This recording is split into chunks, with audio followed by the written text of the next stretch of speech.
भाई साहब क्या मैच था यार। 90 मिनट के अंदर 9 गोल स्कोर कर दिए दोनों ही टीम ने। एंड इस गेम को भाई चैंपियंस लीग की हिस्ट्री का बेस्ट गेम बताया जा रहा है। और हो भी क्यों ना, दोनों ही टीम कुत्तों की तरह एक दूसरे के ऊपर टूट पड़े थे। Total end to end game था। एंड जो लोग पीएसजी या फिर बायर्न म्यूनिख के फैंस नहीं थे ना भाई, उनके लिए मतलब जो न्यूट्रल फैंस थे उनके लिए एकदम ओजी गेम था। मतलब इससे बेटर सेमीफाइनल तो हो ही नहीं सकता था। मतलब 5-4 से पीएसजी जीत गई, बट स्टिल बायर्न म्यूनिख ने भी कमाल कर दिया। एक मोमेंट पे तो भाई 5-2 या 5-2 से हार रहे थे, आई गेस 5-2 से हार रहे थे।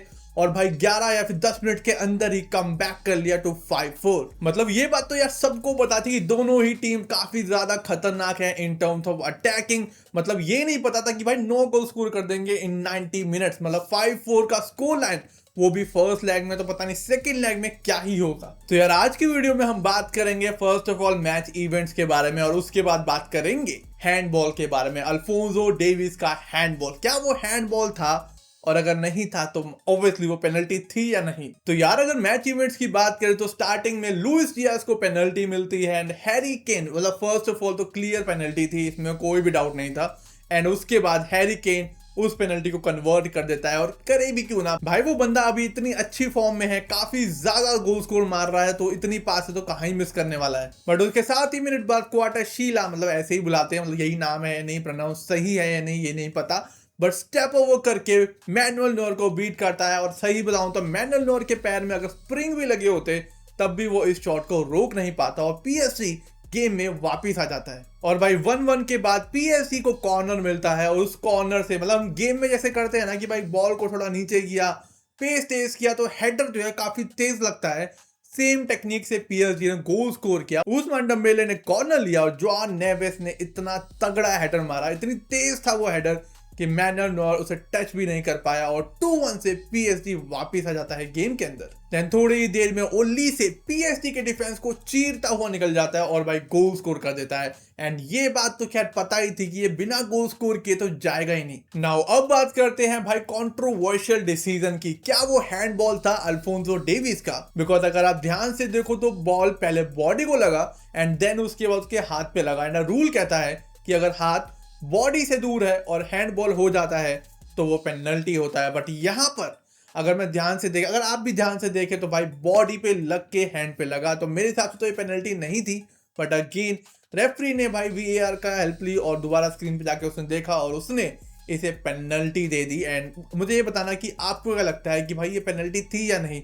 बिकॉज जो न्यूट्रल फैंस है मैं उनसे पूछ रहा हूँ। पीएसजी वाले तो कहेंगे भाई पेनल्टी थी, और बायर्न वाले कहेंगे ये पेनल्टी नहीं थी। बट अकॉर्डिंग टू मी तो ये पेनल्टी नहीं थी। मैं एज अ न्यूट्रल फैन बता रहा हूँ। तो अगर आपको लगता है ये पेनल्टी थी या नहीं थी, ये आप कमेंट सेक्शन में बता सकते हो। एंड भाई पेनल्टी मिलने के बाद उस्मान डेम्बेले गेम को कन्वर्ट कर देता है 3-2 में, और पहला हाफ फिनिश होता है विद 5 मैसिव गोल्स। मतलब पहले ही हाफ में 5 गोल स्कोर हो चुके हैं। सेकेंड हाफ स्टार्ट होते ही तो भाई पीएसजी ने ताबड़तोड़ गोल मारे। क्वार्टर शीला ने अपना ब्रेस कंप्लीट किया, while उस्मान डेम्बेले ने न्यूयॉर्क को बना ही दिया। मतलब वो सोच रहा था कि भाई तो टॉप लेफ्ट कॉर्नर पे मारेगा, और उस्मान डेम्बेले ने समझदारी की और नटमैग करते हुए पोल पे लग के, वो लो ड्रिवन टाइप ऑफ शॉट था, और मैंने वो बस खड़ा खड़ा देख ही रहा था भाई इसमें अब मैं क्या ही करूं। और पीएसटी इस समय 5-2 से जीत रहा था, और भाई इस समय कंपनी का चेहरा देखने लायक था कि उसे तो लग रहा था भाई ये गेम तो गया, क्योंकि 5-2 3 गोल की लीड काफी ज्यादा बड़ी होती है। बट भाई बायर्न भी कहां हार मारने वाला था। किमिक का क्रॉस और ऊपर मकानों का हेडर,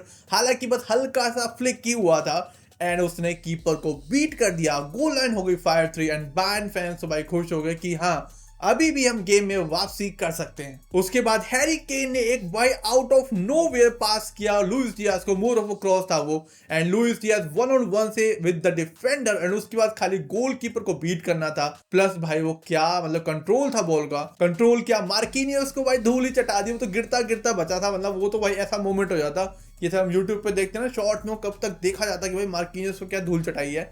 बट अगेन भाई लुइस डियाज ने क्या गोल स्कोर किया। मतलब कंट्रोल, ड्रिबलिंग और गोल, तीनों चीजें परफेक्ट थी इस केस में। एंड इस लुइस डियाज के गोल के बाद स्कोर लाइन हो जाती है 5-4, जो कि एंड में यही रहने वाली है। बट अगेन अगर मैं बात करूं चांसेस मिसेस की, तो उस्मान डेम्बेले ने 1-on-1 चांस मिस किया। लेमर के पास काफी अच्छे चांसेस थे जो उसने मिस किया, जिसने रिप्लेस किया था अल्फोंसो डेविस को। The handball guy. एंड उसके बाद अगर मैं बात करूं कि भाई इस गेम में क्या रहा, दोनों ही टीम ने प्रेसिंग करी, हाई लाइन मेंटेन करी, और ऑब्वियसली अगर तुम हाई लाइन पे खेलते हो तो चांसेस रहते हैं आप काउंटर अटैक पे गोल खाओगे। एंड यहाँ पर पीएसजी का पलड़ा थोड़ा ज्यादा बेटर था, बिकॉज उसके पास तो भाई भागने वाले प्लेयर ही हैं, उनके right back, left back, wingers, भाई इतने तो भाई अटैकर खिला रहे थे वो लोग। एंड तो इसका फायदा पीएसजी ने भरपूर उठाया, बल्कि बायर्न जो है मोर ऑफ थोड़ा बिल्डअप प्ले भी खेल रहा था, बट कुछ गोल उसने भी ऐसे ही मारे। सेट पीस से किमिक वाला जो क्रॉस था, फिर लुइस डियाज का out of nowhere pass from Harry Kane, but वो बिल्डअप प्ले खेल रहे थे। पर पीएसजी जो थी वो काफी ज्यादा काउंटर अटैक पे खेल रही थी, और जिसका उसने पूरा फायदा उठाया, क्योंकि बायर्न तो हाईलाइन पे खेल रही थी। बायर्न हाईलाइन पे खेलेगी तो भाई आगे रहेंगे। एंड अगर गलती से भी पोजीशन लॉस हुआ तो वो क्या कर रहे थे, वो आगे बॉल पास कर रहे थे कि भाई जाओ भागो और गोल करो। मतलब चांसेस तो क्रिएट हो ही रहे थे। कितनी बार ऐसा हुआ था कि भाई बायर्न के डिफेंडर ने बचा लिया, अदरवाइज तो ये और भी गोल खाने वाले थे। बट अगेन दोनों ही टीमों ने काफी ज्यादा बढ़िया खेला। बाकी अब वेट रहेगा नेक्स्ट वीक का for the second leg of this match, और देखना रहेगा कि फाइनल्स में कौन पहुंचेगा। बिकॉज मुझे जो लगता है कि भाई इनमें से जो जीतेगा वही चैंपियंस लीग जीतने वाला है। बिकॉज आर्सेनल और एथलेटिको मैड्रिड को ये टीम, मतलब ऑब्वियसली वो टीम भी अच्छी है, पर ऑब्वियसली इतनी अच्छी तो नहीं है कि इन्हें हरा सके। तो मेरे हिसाब से जो ये सेमीफाइनल जीत गया वही जो है वो चैंपियंस लीग जीतेगा।